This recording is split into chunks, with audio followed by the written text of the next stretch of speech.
По всей стране завершается реализация федеральной целевой программы развития телерадиовещания в Российской Федерации.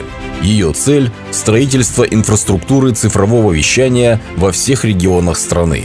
По итогам выполнения более 98% населения будет охвачено цифровым эфирным телерадиовещанием в высоком качестве. В конце 2017 года завершился масштабный этап программы в Республике Саха-Якутия.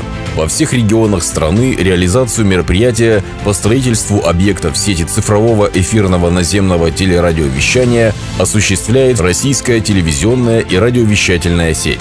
Генеральными подрядчиками по строительству инфраструктуры в республике были определены компания «Транстелеком» и научно-исследовательский институт радио. Строительство 211 объектов цифрового телерадиовещания завершилось в Республике Саха-Якутия в 2017 году, несмотря на сложные географические и климатические условия региона. Успешная реализация программы стала возможна благодаря эффективному взаимодействию между руководством республики, заказчиком и подрядчиками. Тесная коммуникация и оперативное принятие решений способствовали завершению проекта в рекордные сроки. Объекты располагались по всей территории республики, площадь которой составляет более 3 миллионов квадратных километров и сопоставима с площадью Индии. К реализации проекта были привлечены сотни высококвалифицированных специалистов, оснащенных всеми необходимыми материально-техническими ресурсами. Работа над проектом стала настоящим вызовом для генеральных подрядчиков программы. Строительные площадки находились на удаленности до 3000 километров от центра управления проектом и основного логистического хаба в Якутске.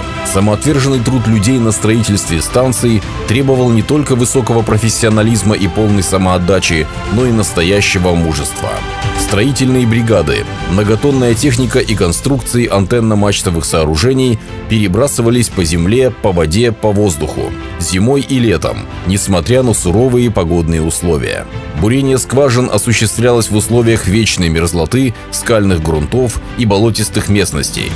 Работы на объектах велись при любой погоде и в любое время суток. Каждая построенная в Якутии станция является уникальной инженерной единицей и примером тесного взаимодействия людей, сплоченных общими ценностями. Благодаря высокому профессионализму участников строительства 95% жителей Якутии получили доступ к десяткам телевизионных каналов и цифровому радио в современном формате. Реализация программы способствовала не только модернизации инфраструктуры сетей телерадиовещания, но и существенно повысила качество жизни людей.